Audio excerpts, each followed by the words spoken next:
100 দিনের কাজের টাকা, ওটা 21 লক্ষ নয়, এটা সেন্ট্রাল গভর্নমেন্টের পোর্টাল থেকে নিয়েছিলাম আমরা। এখন আমরা দেখতে পাচ্ছি ওটা প্রায় 50 লক্ষ, এবং এই 50 লক্ষ মানুষকে মনে রাখবেন, আমরা আর 2-3 দিনের মধ্যেই তারা যে কাজ করেছিলেন টাকা পায়নি, সেই টাকা পেয়ে যাবেন। আমরা দিল্লিকে বলবো, আজকে আপনারা জেনে রাখুন, দীর্ঘদিন 100 দিনের কাজ করেছে, টাকা পায়নি, তাদেরও অনেকের হাতে আজকে টাকা তুলে দেওয়া হলো।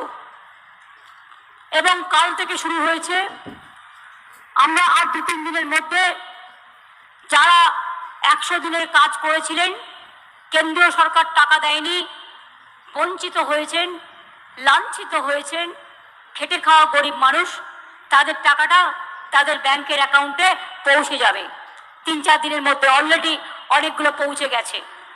মনে রাখবেন, 1 এপ্রিলের মধ্যে যদি কেন্দ্রীয় সরকার টাকা না ছাড়ে, প্রথম ফেজে যে 11 লক্ষ বাড়ি, আগেও আমরা 47 লক্ষ বাড়ি করে দিয়েছি, যে 11 লক্ষ বাড়ি আছে লিস্টে, যারা সার্টিফিকেট পেয়ে গিয়েও পাননি, 1 এপ্রিলের মধ্যে কেন্দ্রীয় সরকার না দিলে আমরা আপনাদের করে দেব, টাকাটা রাজ্য সরকার দেবে। সরাসরি মুখ্যমন্ত্রী তো অনেকে আবেদন করেছিলেন, আমি সেটাকেও ভেবে দেখতে অনুরোধ করব। আর 2, এছাড়াও আদিবাসী ডেভেলপমেন্ট বোর্ড থেকে, আদিবাসী ডিপার্টমেন্ট থেকে আদিবাসীদের বাড়ি করা হচ্ছে, আপনাদের বাউরি বোর্ড থেকে বাউরিদেরও করা হচ্ছে, বাগদি বোর্ড থেকে বাগদিদেরও করা হচ্ছে, এবং কুরমালি বোর্ড থেকে মাহাতোদেরও করা হচ্ছে, কুরমালি বোর্ডকেও টাকা দেওয়া হয়েছে। আস্তে আস্তে সংখ্যালঘু বোর্ড থেকে সংখ্যালঘুদেরও করে দেওয়া হচ্ছে। অর্থাৎ এই 11 লক্ষটা বেড়ে আরো 5-6 লক্ষ হয়ে যাবে, 16-17 লক্ষ হয়ে যাবে। প্লাস সরাসরি মুখ্যমন্ত্রী যারা করেছিলেন তাদেরও করে দেবো। তারপরে যেটা বাকি থাকবে ফেজ বাই ফেজ আমরা করে দেবো। কাউকে ভিক্ষে চাওয়ার প্রয়োজন নয়। বাংলা ভিখিরি নয়, বাংলা হাত মানে না, বাংলা হক মানে।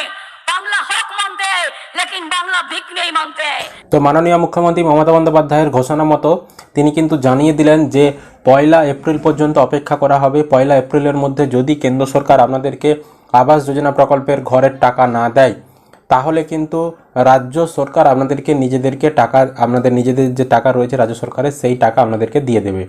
যেমন এই জব কার্ডের টাকা কেন্দ্র সরকার দেয়নি, রাজ্য সরকার আপনাদেরকে দিয়ে দিচ্ছে বা দিয়ে দিল, সেরকমই যারা আবাস যোজনার বাড়ির টাকা পাচ্ছেন না, যাদের নাম রয়েছে, এছাড়াও যারা সরাসরি মুখ্যমন্ত্রীতে কমপ্লেন করেছেন, সেগুলো কিন্তু টাকা রাজ্য সরকার নিজেরা আপনাদেরকে দিয়ে দেবে।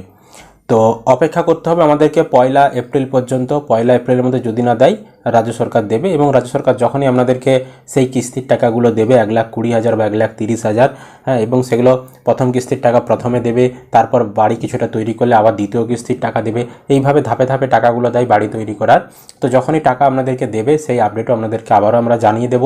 এটাই ছিল লেটেস্ট আপডেট। এছাড়াও জব কার্ডের টাকা বর্তমানে দেওয়া শুরু হয়েছে, 26 তারিখ থেকে দেওয়া শুরু হয়েছে। সেই আপডেট আপনাদেরকে আমরা আগেই ভিডিওর মাধ্যমে দিয়েছি। ইতিমধ্যেই ব্যাংকে টাকা ঢোকা শুরু হয়েছে, 1 এপ্রিল পর্যন্ত টাকা ঢুকবে। আপনারা অপেক্ষা করে থাকুন। যারা কাজ করে টাকা পাননি 2015 সাল থেকে একদম 2023 সাল পর্যন্ত সকলেই আপনারা কিন্তু টাকা আপনাদের ব্যাংক অ্যাকাউন্টে পেয়ে যাবেন। অপেক্ষা করে থাকুন 1 মার্চ পর্যন্ত, তার মধ্যেই আপনারা সকলেই টাকা পেয়ে যাবেন। এটাই ছিল মূল আপডেট। তো ভিডিও ভালো লাগলে অবশ্যই লাইক করবেন, ইউটিউব থেকে দেখলে চ্যানেলটি সাবস্ক্রাইব করতে ভুলবেন না। যারা ফেসবুক থেকে ভিডিওটি দেখছেন অবশ্যই পেজটি ফলো করে রাখবেন।